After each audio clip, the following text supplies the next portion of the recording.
This is Mike Mozart of JeepersMedia on YouTube, and I'll bet you never knew that I was a graffiti artist or a street artist. And you're going to see some of the artwork that I've done for the past 30 years. And my street art just doesn't decorate streets, it decorates things like this vase. And I call a lot of these things reversos because there's secret artwork on the other side. I didn't just use ordinary spray paints, well some of it is, but I custom mixed and matched a lot of my paints to have special effects. I included gold dust and diamond dust, real gold leaf. I mean, I went crazy. I used all types of special effects, metal flake and custom metallics. I still don't see how people mistake these for something else. I mean, really. Even though I'm really well known for my Stop Sopa video, I do a lot of failed toy reviews. For years, I illustrated children's books and designed toys with lots of popular characters. Not these, because these aren't the characters. That's not the Roadrunner. It's obviously a duck-billed dogicus. I mean, really. Who could mistake that for the Roadrunner? It's a dog all the way down to its paws. And there's my signature, Mike Mozart Reverso. Do you know what happens to artwork after the artist dies? You should go for the old fat ones, because they're gonna go first. Now, a lot of people might mistake this for being Dexter, sitting in a big pot of boiling brew. But it's actually not. This is just a little tiny detail from the other side. It's so obvious when you actually look at these as a small part of a much bigger whole. Stunning details, incredible colors. Oh, it has Bluetooth. And this one includes the words 3D vision because this is color shifting paint.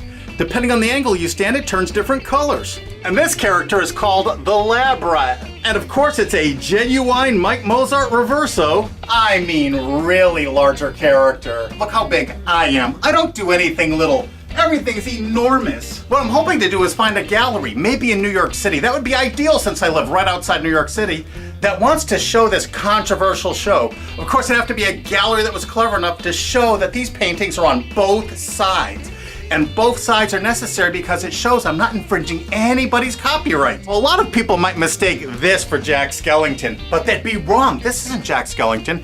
It's a detail of a much bigger picture. That's on the other side, the Reverso. But now look at what this painting actually is. This is the big copyright jackass. I mean, really. Who would mistake that for Jack Skellington now? And I'm not the unknown artist. Search Mike Mozart in quotations on Google. There's a million hits for me, or my company, JeepersMedia. And my next Mike Mozart Reverso is one of the orneriest, craziest, shooting up characters in the whole world. It's not actually Yosemite Sam. How could anyone mistake Eudocumus for Yosemite Sam? And what do we have here? No, it's not Waldo, or Wally, depending on where in the world you are. But a lot of people make that mistake. I can't understand why. But if you look at the other side, it's obviously the Santosaurus. I mean, what else could that be? This is obviously not Marvin the Martian, and I use lots of found real objects that would have been found outside on those original brick walls. I still can't see how people mistake these for something else. I mean, really. That's actually a gigantic butterfly.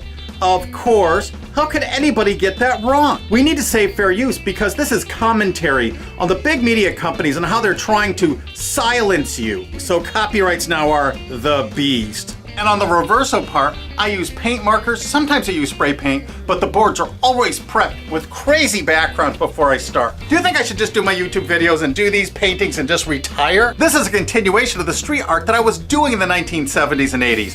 I was doing it before it was popular. I created a lot of these samples way back then.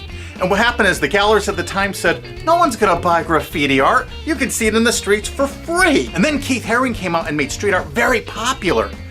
But by then I was illustrating children's books and designing toys and I had a family and I didn't have the time anymore to put into my artwork, but now I do. And now I have a reason. Just to show the hypocrisy of these people. All of this artwork is fair use, absolutely. All of my works of art are two-sided commentaries on the hypocrisy and ridiculous copyright laws we have now that are being manipulated by big media companies that'll claim they own the tiniest shred of media. And one of my favorite street artists and good friends is Alec Monopoly.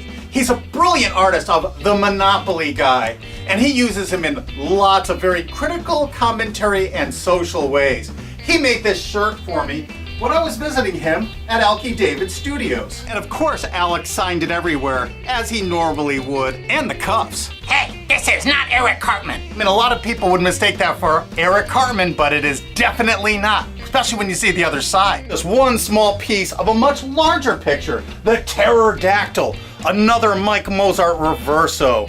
That's obviously a dinosauric creature. Now this isn't what you think it is. This is not Raphael.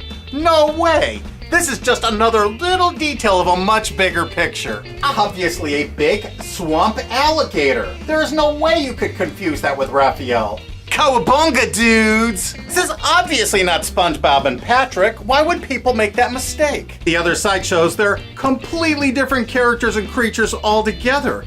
It's a big pink sea anemone and some weird undersea fish being attacked by an even bigger fish. And Mike Mozart's Reversos aren't just graffiti art on wallboard, they're also incredible vases. They're also, this is not Scooby-Doo. If you saw the other side, you would see it's not. This is another Mike Mozart free to re-upload anywhere on the internet you wish video, or you can click this remix button under the screen and you can re-upload it to your channel and the views will count on your channel. How can you beat that? Help me spread the word. Mike Mozart Reversos are also on a lot of antique clocks. I especially like the original George Nelson clocks for Herman Miller. I turn them all into Reversos. This is one of my next projects. And this beautiful vintage Danish modern clock by Humanoff Design is going to become another Mike Mozart Reverso. I hope you enjoyed all this artwork. You're welcome to share this video anywhere on the internet or hit that remix button under the screen and share this with your friends on your own channel. I also made a lot of pictures. I made over 120 of these. Most I've given away. I still have at least 27. That's my homage to Keith Haring, which I was very proud of. I made that in 1990 and really loved it. And here's a little bit closer look at the Keith Haring picture. I used all kinds of, what at the time, revolutionary painting techniques. And I kept a little leather-bound book, and I kept track of all those techniques, and I'm going to bring them all back in a lot of new pictures. So please, share this video anywhere you can. If you know someone owns a gallery, great. Send them a link to this. I really appreciate it. Thanks again.